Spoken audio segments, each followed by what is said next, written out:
Okay, let's dive into what it means to find a truly radical, restorative kind of rest. I mean, our culture sure makes it seem that way, doesn't it? It's treated like this prize you get after you've worked yourself to the bone. It's a luxury you can only afford when your to-do list is finally miraculously empty. But we're going to challenge that idea today, using the ancient concept of the Sabbath to propose something completely different. And this is the core shift right here. On one side, you have the world's view, rest is a reward for being productive. But on the other side, we have this much older, deeper idea. Rest is a discipline. It's a spiritual practice, something that's absolutely essential for us. So it's not about earning it, it's about intentionally practicing it. So here's how we're going to break it all down. First, we're going to go back to the very beginning of this idea. Then we'll look at the real price we pay for our nonstop hustle culture. After that, a total game-changing way to think about rest. And finally, we'll get super practical with how you can actually do this in your own life. All right, let's start at the beginning. Because to really understand why this kind of rest is so powerful, you've got to see where it all started in the biblical story. Now, this sounds simple, but think about what this really means. The creation story doesn't end with a final, frantic burst of work. It ends with rest. That sets a huge precedent. It shows us that rest isn't a sign of weakness or that you're just too tired. No, it's an act of completion. It's a way of saying the work is done and it is good. So you see, Sabbath is so much more than just not working for a day.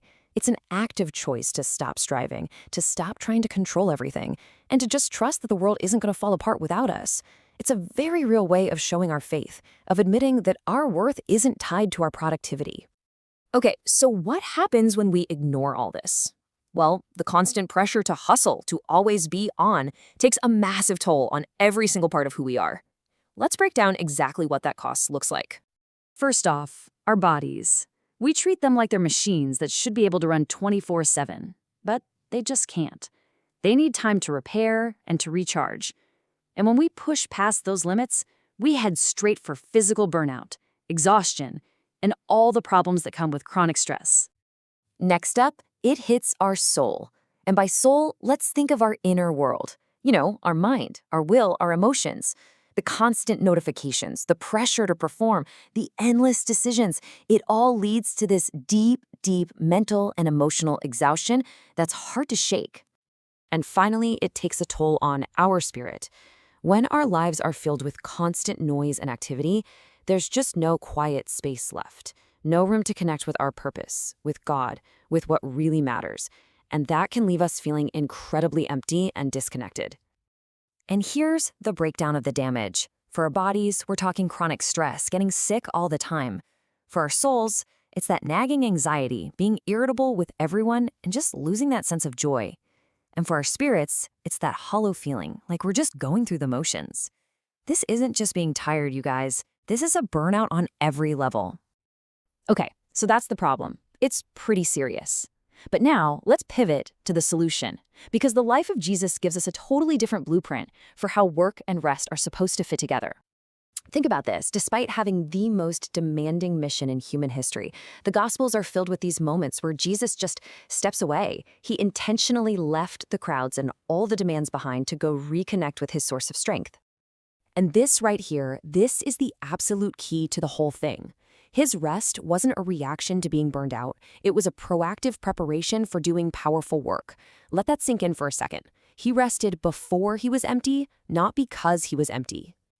So look at this comparison. On the left is how most of us live. We rest as recovery. We just collapse on the couch when we're completely exhausted. But the model on the right, rest as preparation, is active. It's a deliberate restoration that actually fuels us and equips us for effective, sustainable action.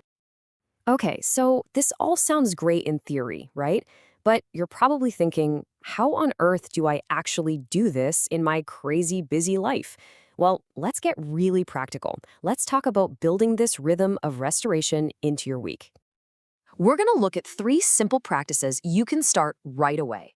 And please, don't think of these as more rules for your to-do list. Think of them as tools to help you build a whole new rhythm. Daily mini Sabbaths, weekly digital ceasing, and active contemplation. First up, mini Sabbaths. We're talking just 15, maybe 30 minutes a day. The key is no devices, no planning your schedule, no work emails. It's just carving out a little pocket of quiet space, maybe in the morning, for prayer, meditation, or even just sitting still before the day's chaos kicks in. Second, a weekly digital detox. I want you to find a block of time, even if it's just for a few hours or a half day, and completely unplug from all your screens. This isn't about being bored. It's about treating screen time for soul time. Get outside, work on a hobby you love, have a real face-to-face conversation. And number 3 is huge: active contemplation. This is about spotting the difference between numbing out and truly restoring yourself. Binge watching a show can be fun, but it's passive. Active rest nourishes your soul. This is stuff like listening to music that really moves you, journaling your thoughts, or having one of those deep conversations that leaves you feeling full. When you boil it all down, this whole shift comes back to this one fundamental choice. It's about letting go of that cultural tyranny that tells you you always have to be doing something, and instead rediscovering the simple, profound value of just being. And let's be clear about something. When you choose to practice this kind of rest, it is not lazy. It is not unproductive. It's a brave and active choice. You are choosing to live from a place of trust and faith instead of a place of frantic, anxious energy. So I want to leave you with this question to really think about. What would actually change for you in your work, in your relationships, in your own soul, if for just this 1 week you decided to choose faith over frenzy? What could that look like for you?